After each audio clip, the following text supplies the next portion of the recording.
വാഗേരി കല്ലൂർകുന്നിൽ പ്രദേശവാസികൾക്ക് വനംവകുപ്പ് ജാഗ്രതാ നിർദ്ദേശം നൽകി. ഇന്നലെ രാത്രിയിലും കടുവ പശുവിനെ ആക്രമിച്ചു കൊന്ന സാഹചര്യത്തിലാണ് ജാഗ്രതാ നിർദ്ദേശം നൽകിയിരിക്കുന്നത്. കൂടാതെ കൊല്ലപ്പെട്ട പശുവിനെ ഇരയാക്കി കടുവയെ പിടികൂടാനും തീരുമാനം.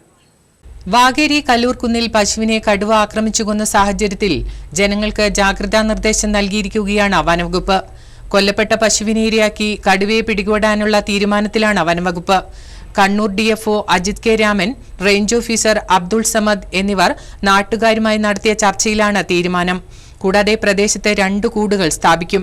കടുവയുടെ സാന്നിധ്യമുള്ള ഇടങ്ങളിൽ ക്യാമറകൾ സ്ഥാപിക്കാനും തീരുമാനിച്ചിട്ടുണ്ട്.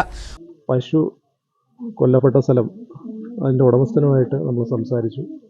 ഉടമസ്ഥൻ ഈ പശുവിനെ ഇന്ന് ഈ കടുവയ്ക്ക് ഇരയായിട്ട് നൽകാമെന്നുള്ളത് സമ്മതിച്ചിട്ടുണ്ട്.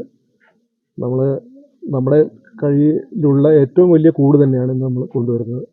ഈ പശുവിനെ നമ്മൾ ഇരയായി വെച്ച് ജനവാസ കേന്ദ്രത്തിൽ നിന്ന് മാറ്റി സുരക്ഷിതമായ ഒരു സ്ഥലം നോക്കി ഈ കൂട് നമ്മൾ സ്ഥാപിക്കുകയും ആ കൂട്ടിൽ പരമാവധി ഡിസ്റ്റർബൻസ് ഒഴിവാക്കുകയും ഈ കടുവയെ ഈ കൂട്ടിൽ കയറ്റാൻ സാധിക്കും എന്ന് തന്നെയാണ് നമ്മൾ പ്രതീക്ഷിക്കുന്നത്. കൂടുവെച്ച സ്ഥലങ്ങൾ ഒഴിവാക്കി സമീപത്തെ വീടുകൾ, തൊഴുത്തുകൾ എന്നിവിടങ്ങളിൽ ലൈറ്റ് ഇട്ട് വെക്കാനും പുറത്ത് എന്ത് ശബ്ദം കേട്ടാലും അസമയത്തും ആരും പുറത്തിറങ്ങരുതെന്നും നിർദ്ദേശം നൽകിയിട്ടുണ്ട്.